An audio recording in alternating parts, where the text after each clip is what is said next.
मंच पर विराजमान महाराष्ट्र सरकार के बांधकाम मंत्री आदरणीय शिवेंद्र सिंह जी, पद्मश्री मिलिंद कामले जी, विजयराव जोशी जी, स्वागत समिति के अध्यक्ष डॉक्टर सकट्टी जी एवं आप सबको नमस्कार। मेरी मातृभाषा गुजराती है, मराठी आती नहीं है, तो मैं हिंदी में बोलूँगा, क्षमा करिए। आज ये बंधुता परिषद में आना एक वास्तव में मेरे लिए सौभाग्य की क्षण है। ये सौभाग्य की क्षण इसलिए मैं मानता हूं कि आज सुबह पूना में भावे स्कूल है, इस स्कूल में जाना हुआ। ये भावे स्कूल में 19 अगस्त 2039 को बाबा साहब आए थे और 2 जनवरी यहाँ पर बाबा साहब आए थे। मैं बाल्यकाल से संघ का स्वयंसेवक हूँ और बचपन से सुनता था बौद्धिकों में कि बाबा साहब संघ की शाखा पर आए थे, मगर अभी तक मतलब 4-5 साल पहले तक इसका कोई प्रमाण नहीं था। हम बात तो करते थे कि बाबा साहब संघ की शाखा पर आए थे, मगर कोई प्रमाण न होने के कारण हमारे सामने अनेक सवाल आते थे। और सवाल इसलिए भी आते थे कि मैं स्वयं दलित समाज से था और अहमदाबाद से 40 किलोमीटर दूर एक धौलका करके हिस्टोरिकल सिटी है और संघ में जाने वाला, संघ की शाखा में जाने वाला शायद मैं पहला स्वयंसेवक था दलित समाज से। तो स्वाभाविक है, सवाल तो होना ही था। जिस प्रकार का ये लेफ्टिस्टों ने जो माहौल बनाया है, अब 2 दृश्य मैं बताता हूं कि कैसे संघ मानस परिवर्तन करता है, सामाजिक परिवर्तन करता है और बाबा साहब आंबेडकर का जो सपना था, जो संकल्प था, जो उद्देश्य था, वो साकार करता है। मैं एकदम छोटा था तब मैं मेरे दादाजी, महाराष्ट्र में शायद दादा को बड़े भाई को बोलते हैं, मगर गुजरात में ग्रैंडफादर को दादा बोलते हैं।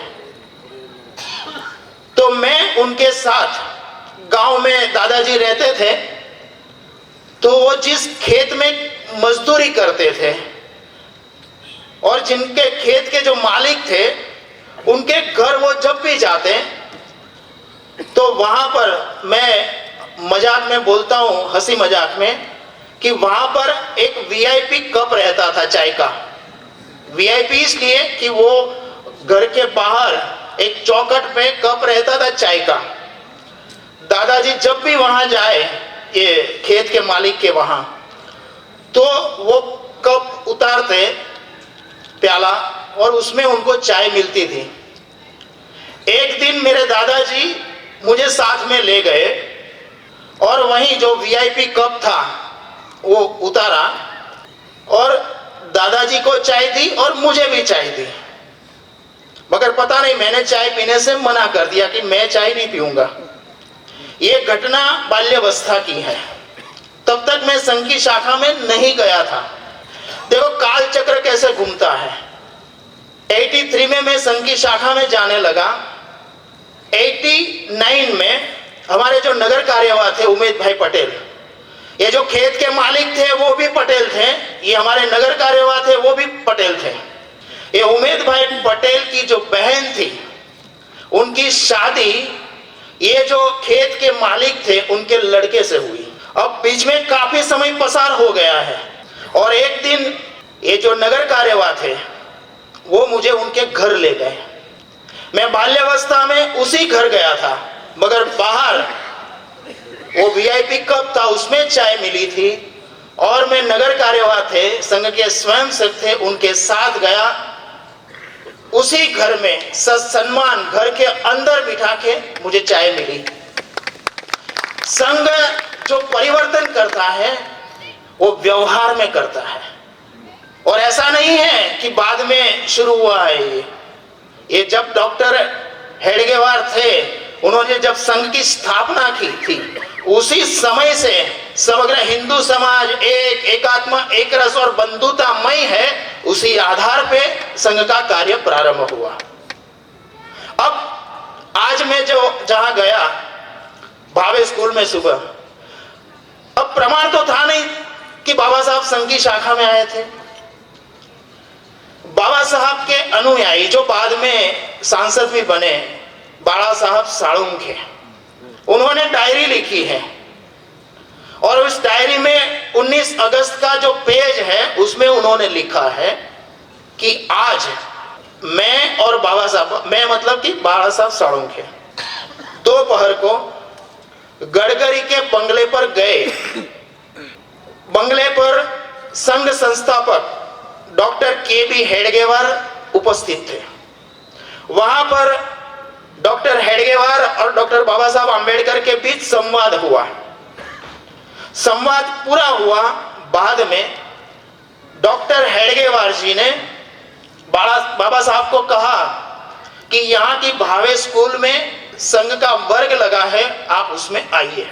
बाबा साहब ने अपने जो भी कार्यक्रम थे वो कैंसिल करके शाम को भावे स्कूल में गए, और वहां पर बाबा साहब आंबेडकर का शिस्त और संगठन इस विषय पर व्याख्यान हुआ। इतना इस डायरी में लिखा है। ये हमारे लिए बहुत बड़ा प्रमाण था। बाद में तो ये गराड़ की शाखा पर बाबा साहब आए, वो केसरी में भी छपा मिला, और बाबा साहब का स्वयं का जो मुखपत्र था जनता, उसमें भी मिला। अब जब हम दोनों डॉक्टरों की जब तुलना करते हैं, डॉक्टर केशव बलिराम हेडगेवार और डॉक्टर बाबा साहब आंबेडकर का, दोनों के विचार हम देखते हैं, तब ध्यान में आता है कि डॉक्टर हेडगेवार जी का जो सपना था वही सपना डॉक्टर बाबा साहब आंबेडकर का था।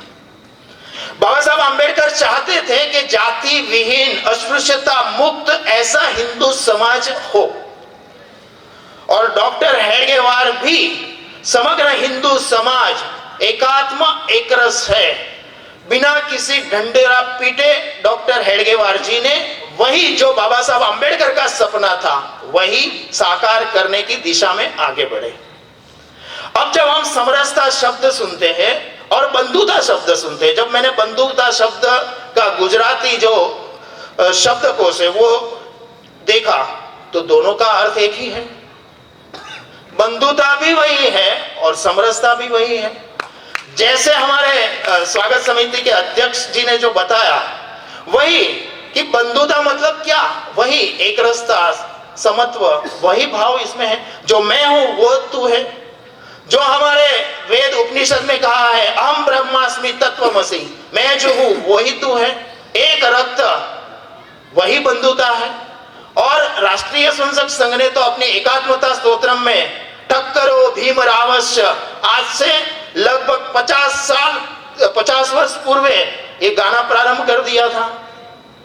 मगर एक नैरेटिव ऐसा बनाया गया कि किसी दलित का संघ में जाना मतलब एक महाप्रलय हो गया, ऐसा एक वातावरण बनाया गया। मैं हमेशा मैं कहता हूं कि बाबा साहब आंबेडकर की तो यह विचार भी नहीं था, दर्शन भी नहीं था, कार्य भी नहीं था। बाबा साहब आंबेडकर ने ठक्कर बाबा को एक पत्र लिखा है। इस पत्र में बाबा साहब आंबेडकर ने लिखा है कि हिंदू संगठन करना यह राष्ट्रीय कार्य है। एनिल ऑफ कास्ट में भी बाबा साहब आंबेडकर ने यही लिखा है कि हिंदू समाज को संगठित करना यह राष्ट्रीय हित का कार्य है। तो संघ तो वही कार्य कर रहा है जो बाबा साहब आंबेडकर का सपना था। मगर 6 दिसंबर 1956 को जब बाबा साहब आंबेडकर का महानिर्वाण हुआ, उसी दिन कुछ शक्तियां जो थी, उन शक्तियों ने बाबा साहब आंबेडकर जो नहीं थे वैसा प्रस्तुत किया, और आज भी वो नैरेटिव चल रहा है कि जो बाबा साहब आम्बेडकर थे उनका दर्शन था नेशन फर्स्ट, राष्ट्रहित सर्वोपरि। ये जो सनातन ये जो सांस्कृतिक प्रवाह है वो हजारों साल से इस देश में चल रहा है। वही बाबा साहब आम्बेडकर ने ये जो भारत में जातियां है उसमें लिखा है। हिंदू राष्ट्र जो शब्द है वो बाबा साहब आम्बेडकर ने 1920 में लिखा। हिंदुत्व शब्द बाबा साहब आम्बेडकर ने लिखा। ये सभी जो शब्दावली है वो बाबा साहब आम्बेडकर ने लिखी है। संस्कृत राष्ट्रभाषा होनी चाहिए है ना, ऐसा कहने वाला एकमेव जो मेंबर थे संविधान सभा में वो बाबा साहब आम्बेडकर थे। ऐसे अगणित मैं आपको उदाहरण बता सकता हूं, घंटों बोल सकता हूं कि बाबा साहब आम्बेडकर का जो एकमेव सपना था वो था राष्ट्रहित सर्वोपरि। और इसीलिए बाबा साहब आम्बेडकर ने मूक नायक में 1920 में उन्होंने जापान का उदाहरण दिया है कि जापान में भी जाति व्यवस्था थी। समुराई नाम की जाति अपने आप को सर्वोच्च मानती थी, अहंकार था उनको, बाकी की जातियों को डोमिनेट करती थी। बाबा साहब आम्बेडकर ने जापान का उदाहरण इसलिए दिया कि उस समय भी जापान 1920 में समग्र संसार में प्रगति की दौड़ में, विकास की दौड़ में नंबर 1 था। बाबा साहब आम्बेडकर ने लिखा 1920 में मूक नायक में कि जापान ने जो समुराई नामनी जाति थी उसने अपनी जाति व्यवस्था को लोप कर दिया, मिटा दिया, और जापान में रहने वाला प्रत्येक जापानी मेरा भाई है, मेरा सहोदर है, ये भाव लेके जापान निकला और प्रगति की दौड़ में नंबर 1 समग्र संसार में पहुंच गया।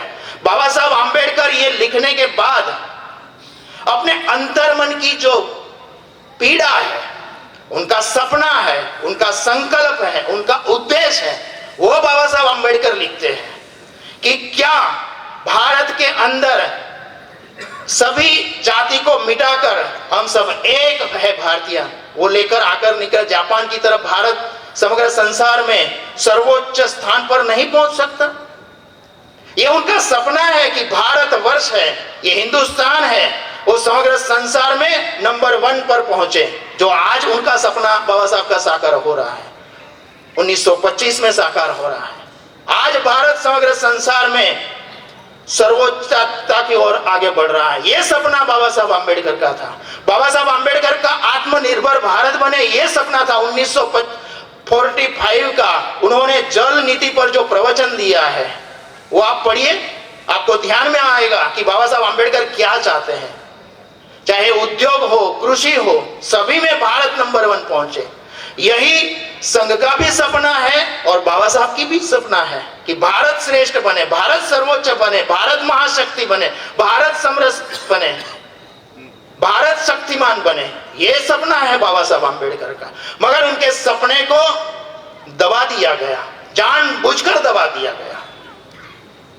आज मैं यहां सतारा में जहां हुतात्मा वीर दलित समाज के हुए थे उस वर्ड को मैं देखने के लिए गया था। कौन जानता है इस वर्ड के बारे में कि भारत माता अंग्रेजों की दास्ता से मुक्त बने, इसलिए अपना बलिदान देने वाले ये वीर वहां वर्ड में अपनी आहुति देती। कौन जानता है?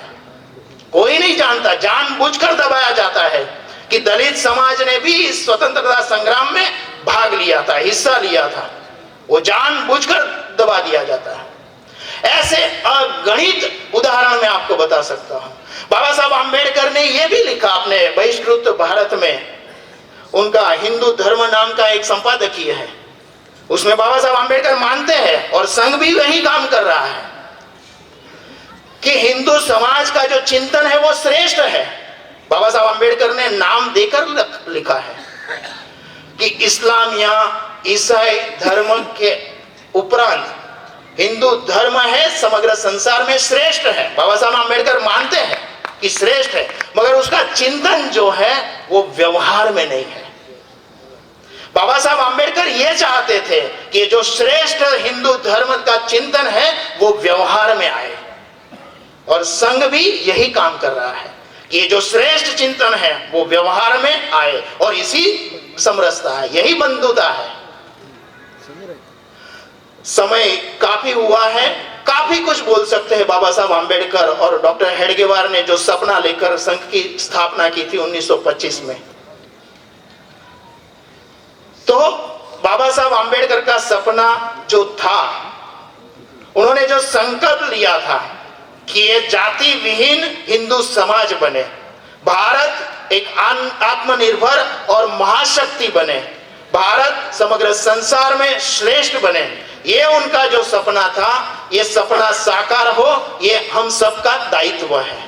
और आज बंधुता परिषद में मुझे बुलाकर सम्मानित किया और 2 शब्द कहने की जो अनुमति दी, इसके लिए मैं अंतर्मन से आभार प्रस्तुत करता हूं। भारत माता की जय।